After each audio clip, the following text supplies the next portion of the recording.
What if the most influential voice in Christianity never met Jesus, never heard him preach, and never walked beside him, but still rewrote everything he stood for?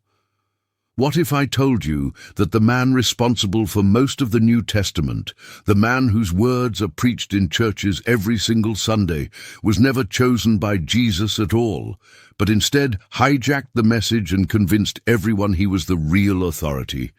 Because that is exactly what happened with Paul. While most people think of Paul as a devout apostle who spread the good news across the Roman Empire, the truth is far more shocking, buried under centuries of religious programming. Paul, originally known as Saul of Tarsus, was not a follower of Jesus during his lifetime. In fact, he was one of the most aggressive persecutors of early Christians. According to the very text the church promotes, Paul hunted followers of Jesus, supported their execution, and stood by approvingly as men were murdered for believing in Christ's message.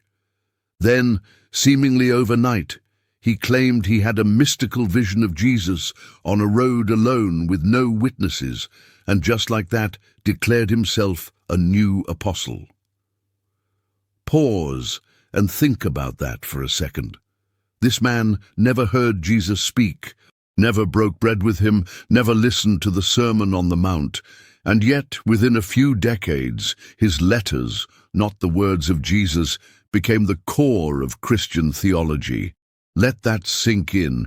Imagine if someone who hated Martin Luther King Jr.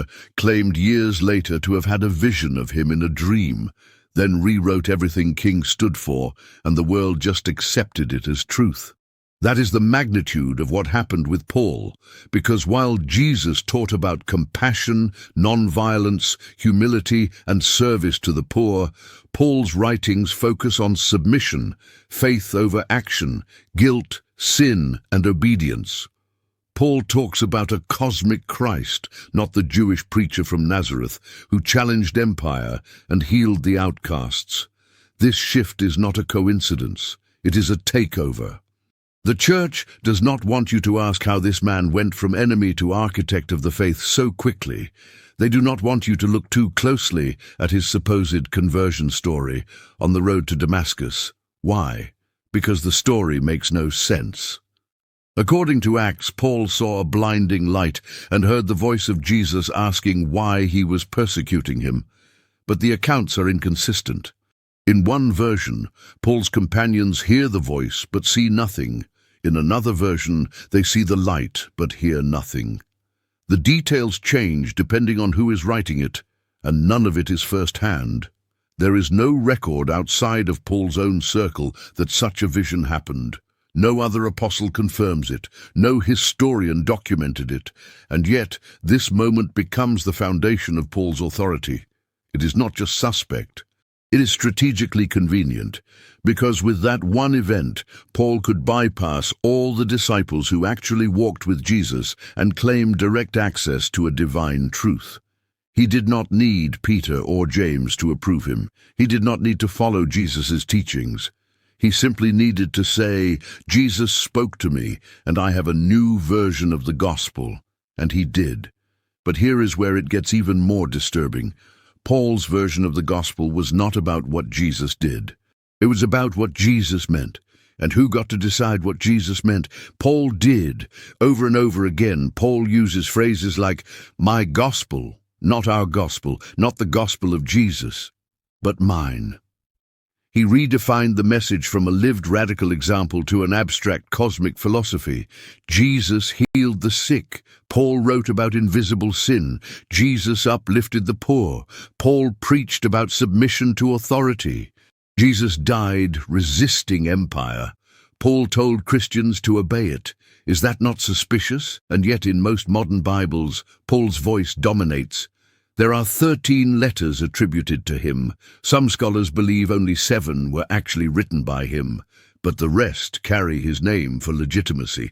That means more than half the New Testament is Pauline, not Jesus, not Peter, not Mary Magdalene. Paul, a man who never heard Jesus speak and whose only claim to authority is a personal vision no one witnessed. Let that settle in your mind. Now ask yourself, Would you accept that in any other part of life? If someone claimed to be the spokesperson for someone they never met, someone who had already died, would you trust that message or would you question it? The church tells you not to question it. They tell you it is faith. But faith without investigation is just obedience. And obedience is how lies survive. Paul's conversion story is the perfect cover story for a power grab. And it worked, because within just a few decades, the movement of Jesus, which was rooted in Jewish tradition, social justice, and radical equality, became something entirely different, focused on sin, blood sacrifice, and salvation through belief. Who changed the direction? Paul. And that change did not happen by accident.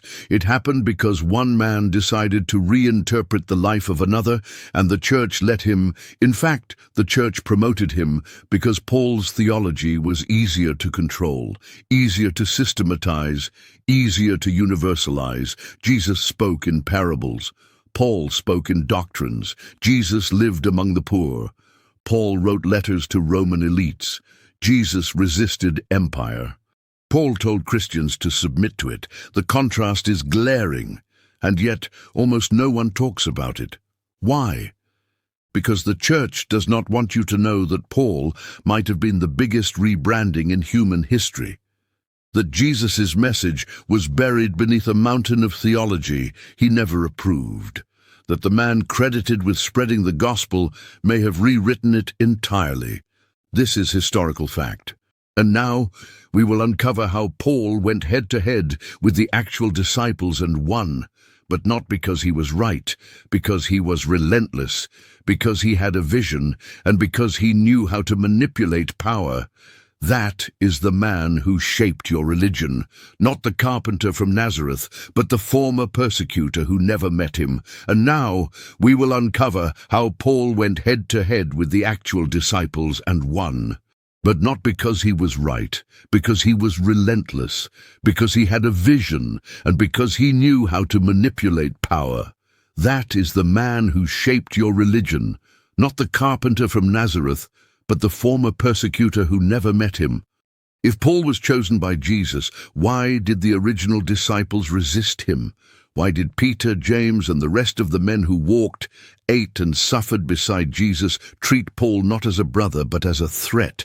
Because the second you begin digging into the relationship between Paul and the original followers of Jesus, you find a battlefield the church has spent centuries trying to cover with flowers. This was not some harmonious transition from Jesus to Paul.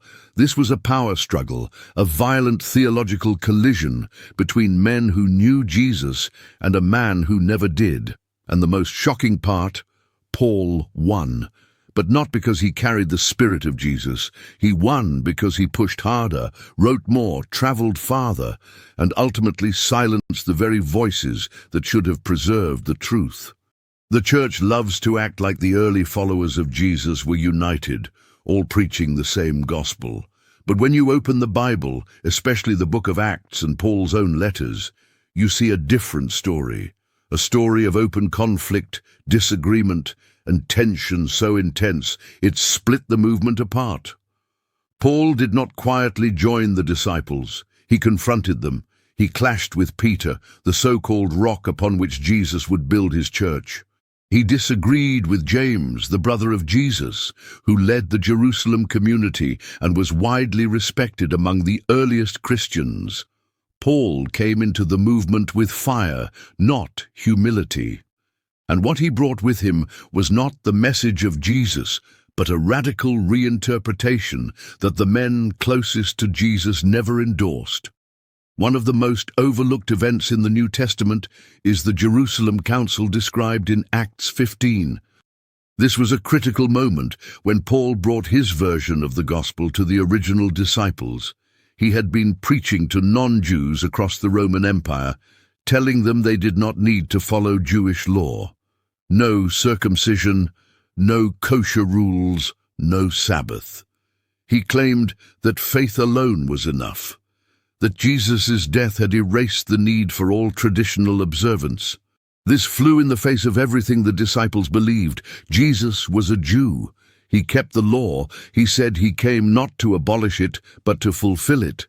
The disciples continued that tradition, but Paul wanted something new, a gospel that did not depend on culture, law, or tradition. And when he brought this new gospel to Jerusalem, a debate exploded. According to Acts, there was no small dissension and debate between Paul and the others. That is biblical language for full-on theological war. Eventually, a compromise was struck, one that allowed Gentiles to follow a simplified version of the law. But even that decision was uneasy. It was political, it was forced, and it was only temporary because Paul never really obeyed it. He left Jerusalem and continued preaching exactly what he wanted. In fact, in his letter to the Galatians, Paul describes that same meeting with a completely different tone. He says that he confronted Peter to his face and that Peter was in the wrong. Paul paints himself as the lone voice of truth against cowardly leaders who were scared of offending Jewish believers. Let that sink in. Paul, who never met Jesus, is calling out Peter, one of Jesus' closest friends, as a hypocrite. He dismisses James. He disregards their authority. He calls them false brothers. This is not respect. This is rebellion. And here is the terrifying part. Paul won that rebellion, not because he had better evidence, but because he had better reach. He wrote letter after letter, spread them across the empire, and created communities that worshipped his interpretation of Jesus, not the historical man. And then the church decided that Paul's interpretation would be the official one. How do we know this? Because the voices of the original disciples vanish. We barely have any writings from Peter, almost nothing from James, but we have volumes from Paul. Why? Because the church preserved Paul. The church canonized Paul. The church silenced the others. Because the voices of the original disciples vanish. We barely have any writings from Peter, almost nothing from James, but we have volumes from Paul. Why? Because the church preserved Paul, the church canonized Paul, the church silenced the others. Think about what that means. The people who knew Jesus best, his friends, his family, his students, were erased from the dominant story, and the man who never knew him, never saw him, never heard him, he became the foundation. What does that tell you about who was really in charge of shaping Christianity? This is not just about doctrinal disagreement. This is about a fundamental shift in power. Paul wanted to make the message universal, but in doing so, he stripped it of its roots, its context, its core. He built a gospel that was not based on walking with Jesus, but believing in an idea of him. And when that idea conflicted with what the disciples preached, he ignored them. In Galatians, Paul even brags that he did not receive the gospel from any man, but directly from a revelation.